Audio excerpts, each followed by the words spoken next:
the Armed Forces Heritage Museum is proud to present an episode series entitled Portraits of the Greatness of Our Generations.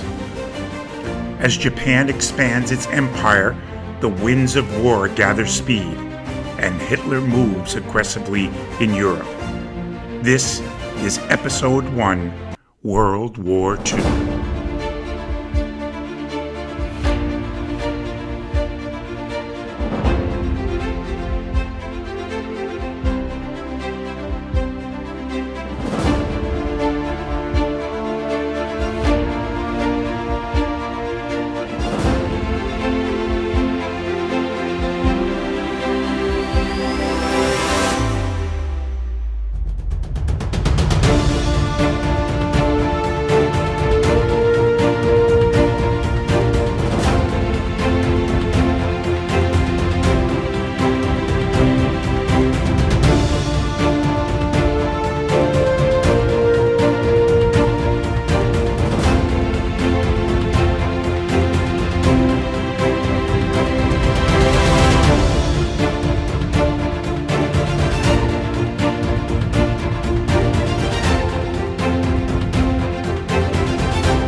It's 1938 in Germany. An 18-year-old Ernest Kaufmann is at work and responds to an alert to return home as the horrors of Kristallnacht, the Night of Broken Glass, ensue. In just a few hours, close to 100 Jews were killed and more than 1,600 synagogues and numerous Jewish business establishments throughout Germany were ransacked and many were burned to the ground. 10th of November, 38. I get a frantic phone call from my sister, Ernest, go home immediately. All the synagogues are burning. I'm not there for a half hour, and our local policeman shows up. I've got orders to arrest every Jewish male between the ages of 16 and 65, quote unquote, for their own protection from the enraged German populace. The result was arresting probably 30 or 40,000 Jewish males between the ages of 16 and 65 and shipping them off to the various concentration camps. And we were marched off to the railroad station. There was a train that was waiting for us, and it took off. We had no idea where we were headed. Eventually, I don't know after how many hours, we ended up at Weimar, and then, of course, knew what was up. Weimar is right next to the Buchenwald concentration camp. We saw them flog people until they were unconscious. We saw them hang people. We saw them tie a man's hand behind his back, then hang him on what I thought was meat hooks, like meat hooks, on the wall until, of course, they fainted and fell, and then they cut him down. If you think that was bad, the worst thing we saw was when they took a prisoner, stuck him into a barrel that was spiked with nails, and rolled him down the hill. And then, of course, bleeding as he was, let dogs finish him off. I mean, that's man's inhumanity in action. Mr. Kaufmann's parents were able to gain his release from Buchenwald concentration camp with the proviso that he leave Germany immediately to join sponsors in the United States. He sailed from Germany on the SS America. He arrived in New York and found work. He taught himself to speak English. Pearl Harbor came, December 7th, 41. I'm going to enlist because I've got a reason to go and fight. Ernest excelled during basic training and was accepted into Officers Candidate School, commissioned as second lieutenant, and trained as an intelligence officer. Meanwhile, back in the United States, Howard Brooks joins the Navy to serve his country in 1939. I joined the Navy September the 3rd, the day Hitler marched into Poland. And a week later, I was in boot camp. I was transferred to the USS Houston and the Asiatic Fleet. It was just after dark. Word was announced, all hands, now hear this. We are now in a state of war. Pearl Harbor has been bombed by the Japanese. Our first contact with the Japanese was February the 4th. I remember at about 9 o'clock in the morning, we counted at least 45 planes, and we watched anti-aircraft guns. And the next thing we knew, we were in the middle of a landing force. All I saw that night was Japanese destroyers. I think for a whole solid hour, we were firing everything we had on the ship. Their planes were flying over us just like it was daylight. We lasted for almost an hour. We had taken torpedoes on the starboard side, and we had a big list. The captain announced abandoned ship. I went over, and there was a raft close by, and it was loaded with severely injured guys. So I just caught a hold to the side. And I stayed 2 nights in the water. But finally, we got into the beach with that raft. This truck coming up the road toward us. It got close. 2 guys were standing in the back, and they holding this flag with the big red dot in it. The nation geared up for the war effort. Young men, like Arthur Seltzer, were drafted into the armed forces, and the nation's military strength rapidly grew as the war progressed. At that time, there was a big draft, and when your number was called, you automatically were in the Army. I trained with the 99th Infantry Division, and I was to go to a very special school to learn how to use radio, telephone, and teletype without wire. The radio itself weighed 65 pounds. In England, right across from Calais, we started to build a dummy group of vehicles and all kinds of equipment and soldiers running around so that they would believe that's where the invasion was going to come from. By doing that, Hitler moved all of his SS troops up to Calais, France. What we were training for was to land on enemy beaches with our radios and then spot the targets and radio back to the ships. We headed over toward southern England to the town of Weymouth, and there was the LCI 492. I mean, we didn't know anything about an invasion. We didn't know about Normandy. We knew nothing. We're being transferred someplace. They put radios on there, and they sort of made us like a headquarters LCI. Yeah, the LCI is it's actually the smallest ocean-going ship in the Navy. She carries a crew of 4 officers, about 24 men. She's 150 feet long with about a 24-foot beam. The LCIs, they go right up onto the beach. You have a flat bottom. I think they took a draft in the front of about maybe about 4 feet. We have ramps on each side, and we didn't have any doors opened up or anything like that. And the soldiers run down these 2 ramps onto the beach. A few days before the invasion, boy, all these troops are coming on the ship, and we're loaded down with troops. So I said, well, you got something big's going to happen. They said, no, they've been there like for about maybe 6 months. It's just going to be another practice run. Something's going to happen. So then I said, this isn't another practice run. And then about 5 o'clock, we set special to start pulling out from the dock, and we get out in the open sea. You can see ships, all kinds of ships. You got transports, you got warships, you got landing craft. All these ships, were all breaking through the sea, all heading for France, and it was rough.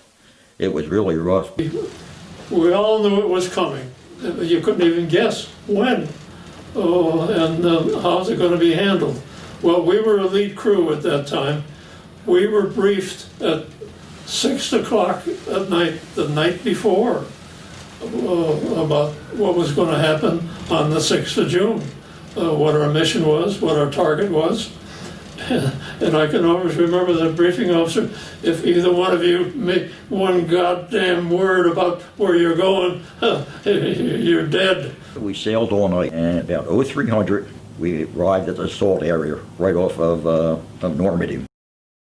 D-Day, the first mission was to bomb the beaches. On our way over, we couldn't see much of the water, but by the time we had dropped their bombs and began our return, the visibility of the channel was much better, and we could see what it was like down there. It was just one mass of ships.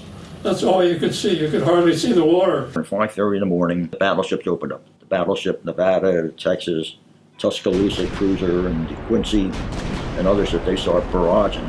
For a half hour, they just threw things in.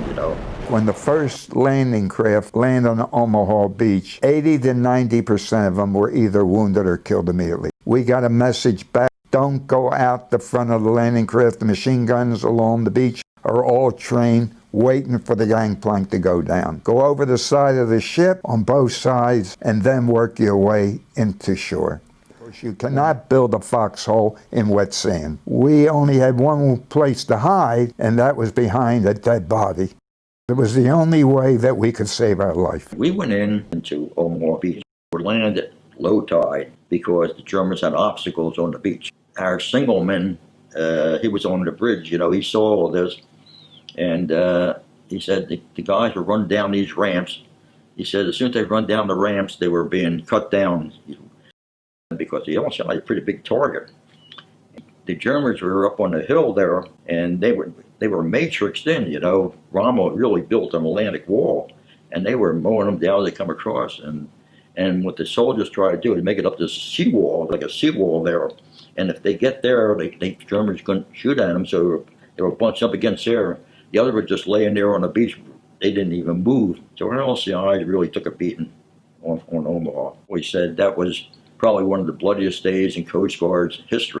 I sent a message to the battleships that were off the shore, and I told them that if we didn't get a hole blown in that buff, we were never going to get off the beach. All of a sudden, the guns opened up, and a buff was definitely blown in it. Bradley was going to recall Omaha Beach. They were going to give it up at loss and go into Utah. But then the Navy destroyers went in, turned broadside, and went up and down the beach all day, and knocked out every German bunker on that beach. On the second mission, the targets were inland, railroad marshaling yards, and the purpose of that was to damage the transportation system. Before I got off the beach, I found the sergeant who was in charge of our group, and he told me that he and I were the only two that survived out of the 36 people. June 6, 1944. The D-Day invasion was a key event in winning the war in Europe.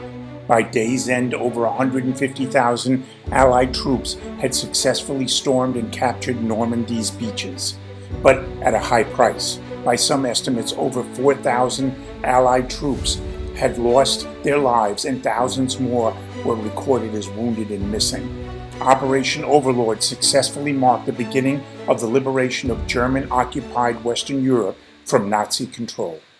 Ernest Kaufmann landed at Normandy on D+5. He immediately began his role as an interrogator of German prisoners and gathering battlefield intelligence. As the army moves forward, he demonstrates his ability to talk German soldiers out of fighting, often resolving situations without firing a shot. His abilities came to the supreme test when he found himself out on an reconnaissance patrol as the American army drove into the heartland of Germany. Stupid impulse, I go into town, white rag on my Jeep and headed for town. Passed some German soldiers that were too surprised to stop us. In the middle of town we get stopped, and I said, look, I got orders to see the commanding general. And I was called to the general's office. Stand in front of the general there. I tell him my name is so-and-so, and I'm from American commanding officer opposing you. I have orders to tell you, or to ask for the immediate surrender of the town of Einbeck, and that we're prepared to attack, and I'm supposed to wait for an answer. 15 minutes later, the general calls me into his office. Well, I've decided to accompany you to your commanding officer and to surrender the city. Captured by the Japanese and transported to a POW camp, Howard began work on the railroad which was needed by the Japanese to supply troops and weapons during the Burma campaign. He took us into Moulmein. That was the beginning of the railroad. The railroad was laid out, and there were stakes in the ground and lines drawn. after we would build it up, there would be culverts to make out of wood. And there were stones. You would sit down and you would bang rocks all day long, carry them over and put on top of the fill. They hadn't been giving us too much food, and everything they did give us, it was just plain rice, and they made throw some vegetables in it. It turned out to be that's all we had for the rest of the 3.5 years. You had your little mat, you lay on that. And if you were lucky, you had a blanket to lay on that. Typical day, we would get up with daylight, and the cooks would have the great big pot. It was always the same thing, morning, noon, or night. We worked every day. There was no days off. But working down through the jungle, when we built a railroad along a cliff, or the cliff was one side of it, oh, you worked for days just making a place to anchor the cliff side. The other side, you had to build up. We had to cut the trees, trim them, haul them in. Thank the good Lord for elephants. We had some elephants that lifted those things. The end of the railroad, where the bridge on the River Kwai was, we heard that they're taking groups, train loads every day down the peninsula to Singapore. They're going on ships to Japan. And this is a Japanese army officer. He said that the Japanese emperor has seen fit to end the war. War is no more.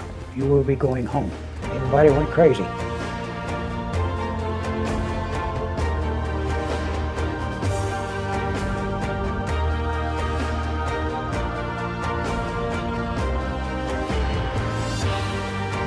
After the war resulted in victory in 1945, these young men were among the fortunate to survive and return home. The GI Bill provided many veterans with new education to help them transition into post-war civilian life.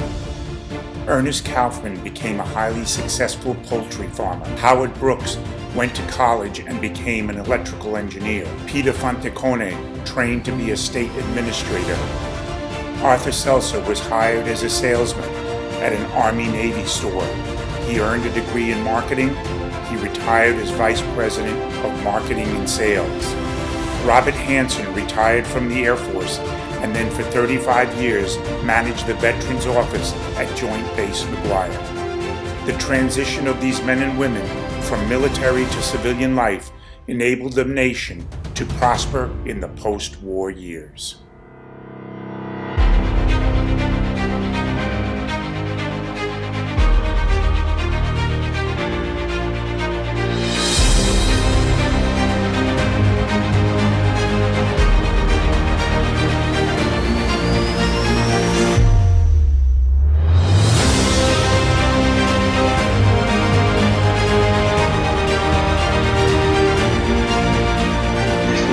First of a series of segments that will honor the men and women who served the nation from World War II up to and including the struggle in Afghanistan.